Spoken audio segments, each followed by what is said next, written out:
இயேசுவில் பிரியமான அன்பு சகோதர சகோதரிகளே, கோடி அற்புதர் புனித பதுவை அந்தோணியாரின் அன்பு பக்தர்களே, இன்று செவ்வாய்க்கிழமை புனித பதுவை அந்தோணியாருக்கும் புனித வனத்து அந்தோணியாருக்கும் ஒப்பு கொடுக்கப்பட்ட நாளாக இருக்கின்றது. புனித பதுவை அந்தோணியார் எவ்வளவோ வல்ல செயல்கள் செய்கின்றார். அசுத்த ஆவிகளை விரட்டியடிக்கின்றார். காணாமல் போன பொருட்களை கண்டுபிடித்து கொடுக்கின்றார். இன்னுமாக எத்தனையோ தேவைகளில் இருக்கின்றவர்களுடைய தேவைகளெல்லாம் நிவர்த்தி செய்யக்கூடியவராக இருக்கின்றார். இன்றைய நாளிலே புனித பதுவை அந்தோணியார் நம் ஒவ்வொருடைய வாழ்விலும் மன மாற்றத்தை கொண்டு வரக்கூடிய ஒரு புனிதராக இருக்கின்றார் என்பதை நாம் சிந்திக்க இருக்கின்றோம். புனித பதுவை அந்தோணியார் வாழ்ந்த காலத்தில் பார்த்தோம் என்றால், ஒரு போர் வீரன் மிகவும் கடின உள்ளத்தோடு இருந்தான். கிறிஸ்தவர்களெல்லாம் வெறுத்தான். கிறிஸ்தவர்களெல்லாம் ஒரு படிக்காதவர்கள், ஒன்றும் தெரியாத முட்டாள்கள் என்றெல்லாம் அவன் சொல்லிக்கொண்டு கிறிஸ்தவர்களுக்கு எதிராக செயல்பட்டான். அப்படிப்பட்ட சூழ்நிலையிலே ஒருவர் புனித அந்தோணியாரை பற்றியும் அவருடைய புதுமைகளை பற்றியும் அந்த போர் வீரனிடம் சொல்கின்றார். அப்பொழுது அந்த போர் வீரன் சவால் விடுகின்றான். நான் இங்கு இருக்கின்ற இந்த கண்ணாடி குவளையை நான் ஓங்கி எறிவேன், கீழே எறிவேன். அது உடையாமல் இருந்தால் நான் புனித அந்தோணியாரையும் கிறிஸ்துவையும் நம்புகின்றேன் என்று அவன் சொல்கின்றான். உடனே சரி என்று அவன் ஒப்புக்கொண்டு புனித அந்தோணியாரும் அங்கு வருகின்றார். அப்பொழுது அந்த போர் வீரன் அந்த கண்ணாடி கோலையை எடுத்து எவ்வளவு வேகமாக கீழே எறிய முடியுமோ அப்படி எறிகின்றான். அந்த கண்ணாடி குவளையானது உடையாமல் இருக்கின்றது. அது மட்டுமல்ல, அவன் எறிந்த அந்த இடம், அந்த டைல்ஸ் ஆனது அங்கு உடைந்து கிடைந்ததாம். அந்த அளவுக்கு அவன் வேகமாக வீசினான். இதனை கண்டு அந்த போர் வீரன் மனமாற்றம் அடைந்தான். புனித அந்தோணியாரின் வல்ல செயல்களையும் புதுமைகளையும் ஏற்றுக்கொண்டான். தானும் கிறிஸ்துவை பின்பற்ற வேண்டும் என்று ஒரு கிறிஸ்தவனாக அவன் மாறினான்.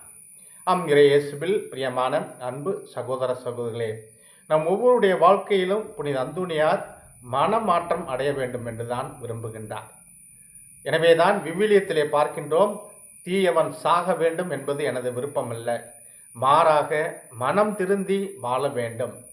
நம்முடைய மனித பலவீனத்திலே பாவங்கள் செய்கின்றோம், தவறுகள் செய்கின்றோம். எந்த இடத்திற்கெல்லாம் செல்லக்கூடாதோ அந்த இடத்தை தேடிதான் நாம் செல்கின்றோம். காலையில் எழுந்தவுடன் ஒரு முடிவு எடுக்கின்றோம். இன்றைய நாளிலே இத்தகைய இந்த தவறை நான் செய்ய மாட்டேன் என்று முடிவு எடுக்கின்றோம்.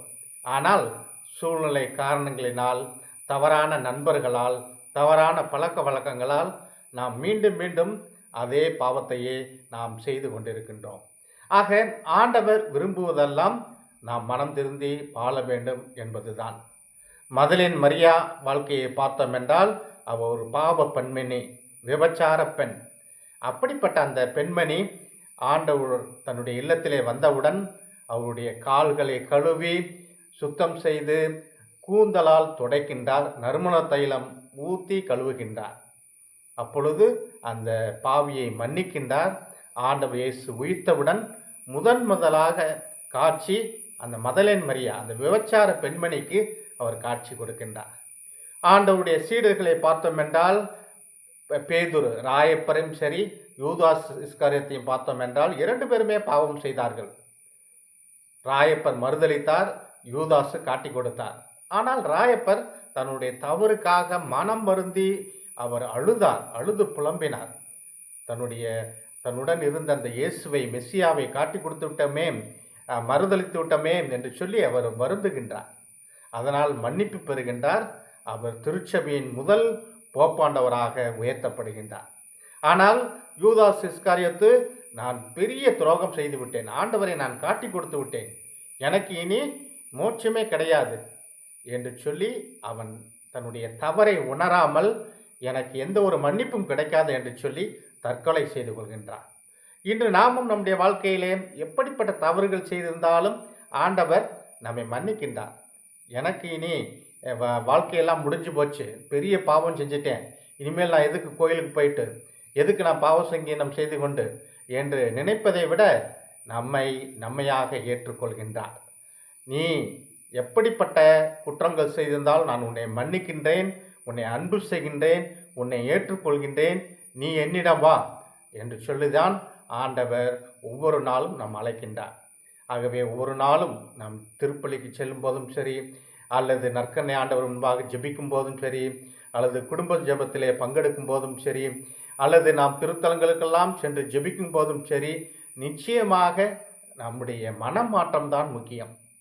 எவ்வளவோ வெளிப்புற ஆடம்பர அடையாளங்கள் நாம் செய்தாலும் அதைவிட நம்முடைய உள்ளத்திலே ஏற்படுகின்ற மாற்றம்தான் ஆண்டவருக்கு ஏற்றதாக உகந்ததாக இருக்கின்றது. ஆக புனித ராயப்பரை போல நாமும் நம்முடைய வாழ்விலே மனம் மாறுவோம்.